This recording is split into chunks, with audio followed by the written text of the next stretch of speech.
Welcome everyone to today's story lesson with Jolly Kids. My name is Mr. Jamie, and in today's lesson we're going to look at the book A Climate in Chaos, and you're going to help me fill in the blanks to see how much you remember when you read the story. Are you ready? Let's begin. You've probably heard about climate change. At least I hope you have, because it's really important. Well done. It affects all of us living on planet Earth, very good, right now, and everyone and everything that will live on our planet in the future. To understand climate change, you need to know that climate isn't the same thing as the weather. Very good. Weather can change in just a few hours. So some examples of weather could be sunny, windy, snowy, stormy, but those happen very quickly. Climate happens over a long time. But climate can take many years to change, and it affects the whole planet. When the world was formed, do you know how many years ago? That's right, 4.5 billion years ago. The Earth's climate was very different. At first, it was crazy. That's right, hot, well done. But over the next few billion years, it began to cool, well done. Oceans and land started to appear and life sprang into being. Well, thank goodness for that.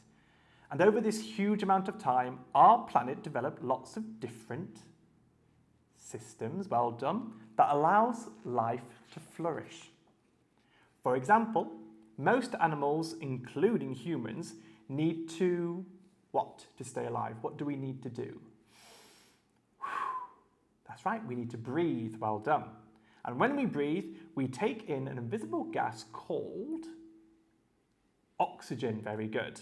And then when we breathe out, so in oxygen and out, what? What's the name of the gas?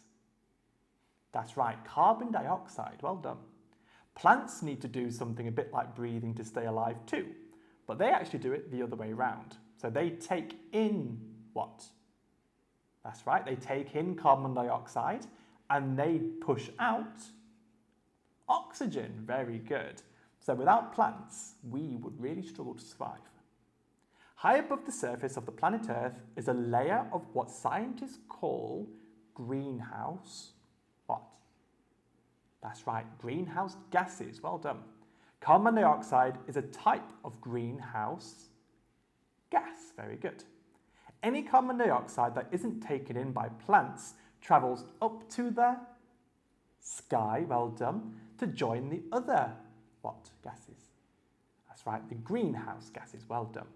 These gases help keep our planet warm, like an invisible duvet. They're important because we humans need warmth to, what? That's right, live. In fact, you could think of Earth like a giant spaceship whizzing through space around the sun, well done, and providing us with everything we need to survive. Warmth, oxygen, along with food, and what else do we need? That's right, water. Very good. When you stop to think about it, planet Earth has actually been very good to us. But 200 years ago, things actually began to change.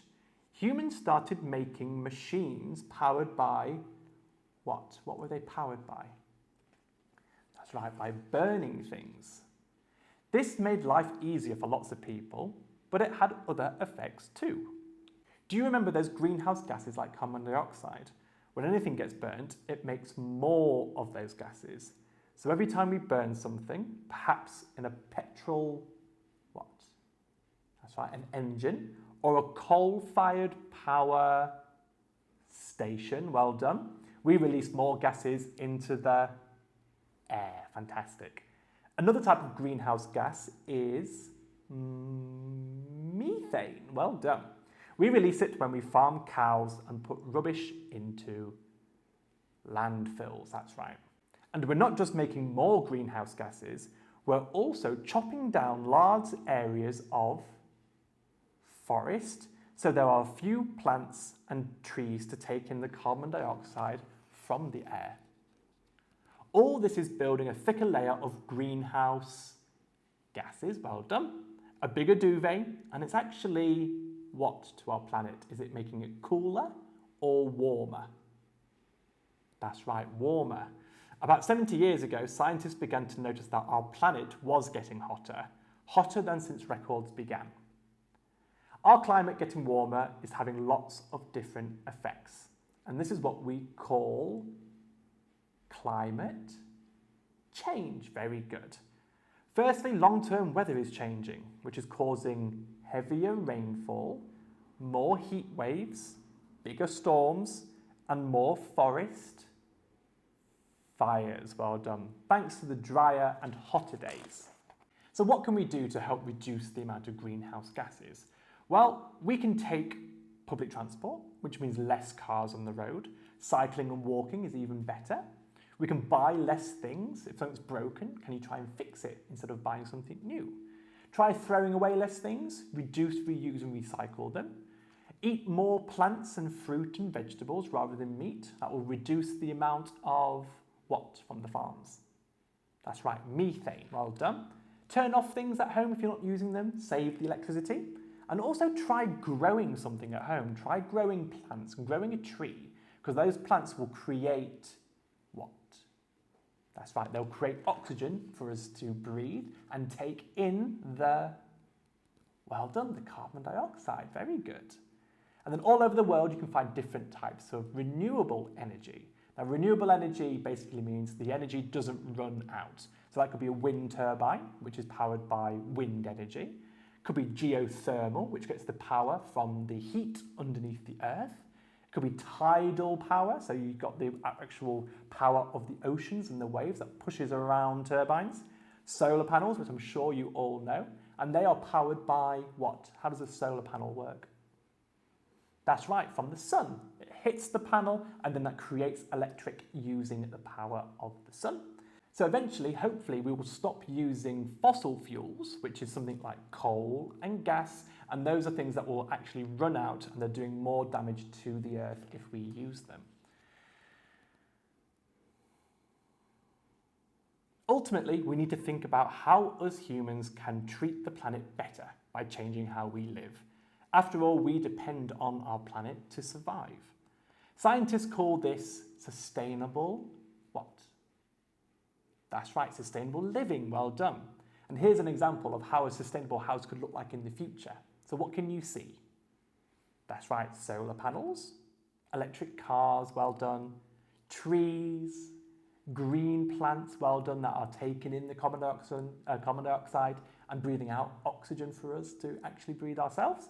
Got water-saving taps, turning off the power, even geothermal energy, which is heating the water for the house.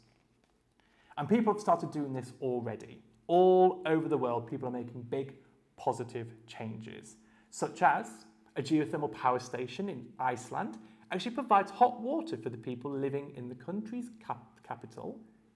That's right, Reykjavik, well done.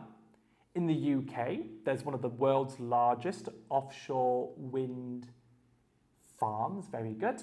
And lots of countries are actually planting new forests. So in China, just one charity has planted, do you know how many trees? That's right, 24 million trees, which is a huge amount, helping save our planet. And scientists and engineers are also looking at how to replace fuel-burning cars and planes with alternatives like electric cars and even electric flying taxis for shorter journeys.